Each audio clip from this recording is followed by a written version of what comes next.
Yes, Chopper. Yes, Cliff, thank you. So, Cliff, in that same, and I referring to this song, because when I spoke to you yesterday, I told you I was going to bring back the song that was done by Neville Martin, and I wanted to pull it apart. So there's a part in the song that says, we'll link them with land lease. Yes. And what that really says is that the whole land lease idea would have been something initiated and implemented by the PNP.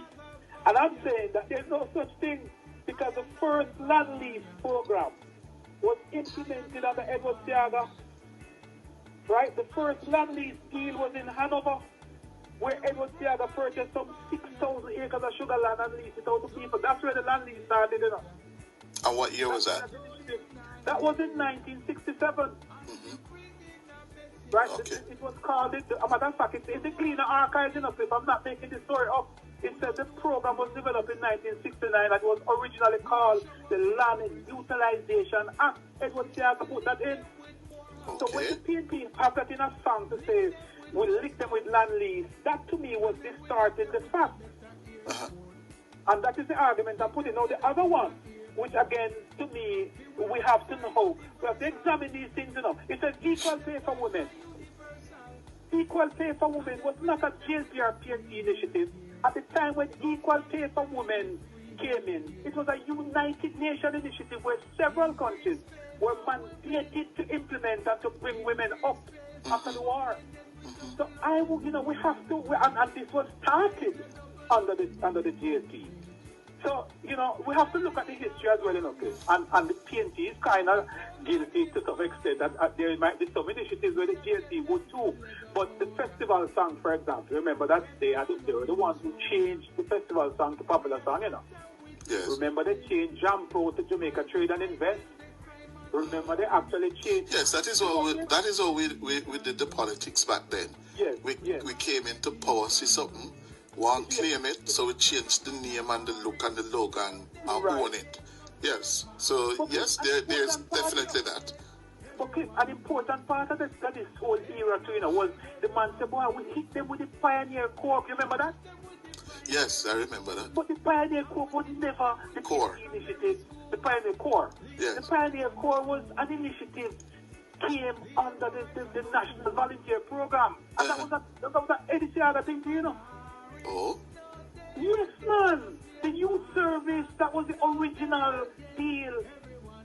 And they changed it. Jamal, you know, when you and I started out on yesterday, you know, and I said to you that Jamal, well, we can agree that the word Jamal, or the acronym, was a PNP acronym. But if we go back to Jamal, you know, the whole literacy program started way back. It started under Edwin Allen. The adult literacy program. Yes, man. Teaching people to read and write. Yes, it started way back. It was, a matter of fact, it was the adult literacy program. And then the PNP in 1971 changed it to Adult Literacy Board in 72. And then they changed it subsequently to Jamal in 74. Well, hold on for me. Hold on, Chopper. Here is Neville Martin. Everyone laughful. Oh, everyone laughful. Took them with the Cuban school. Took them with the Cuban school. Then you took them with the micro dance. Took them with the micro dance. Took them with the basic schools. Took them with the basic schools. Socialists are no fool. Socialists are no fool. Chopper. Yes, sir. Let me tell you something. I don't know why you go back there, you know. Let me tell you something. As I listened to that very popular song, as it was then, by Neville Martin, the PNP were the masters of political communication and marketing. Yes? They were very good at it. But as I listened to the song, and I fast forward to the now, you have to wonder how the political dynamics in the country have changed. Absolutely. Have shifted. It has changed. It has shifted. Because could the PNP do a modern version of this song now by Neville Martin? But Cliff, listen. Yes? Cliff, listen. There's one part of that song, that is very profound, The part that says, no bastard, no there again. Right? And that has meaning for thousands of people. Yes, but Jamaicans on a whole, I believe that you ask, 90% of Jamaicans believe that that particular initiative and act was implemented by the PNP. It's not so. The bastard act was passed before that.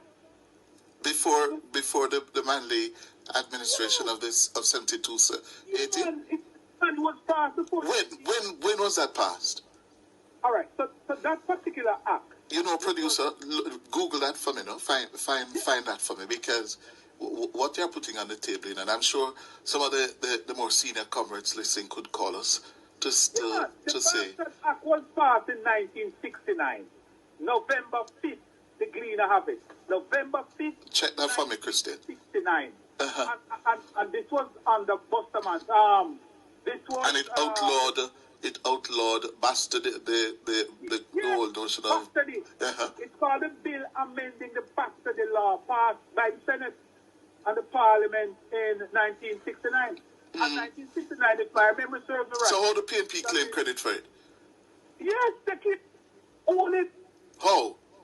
But please, if you call every comrade, they will tell you right now that a civil leader that says no bastard, no there. Yes. To the campaign. Yes. So where was the Labour Party then? To push back against that? The Labour Party was never noted to be. The Labour Party must give credit to social media and the change in the political landscape, because if it was the Labour Party of the 1960s and 70s, they would not be as popular as they are today.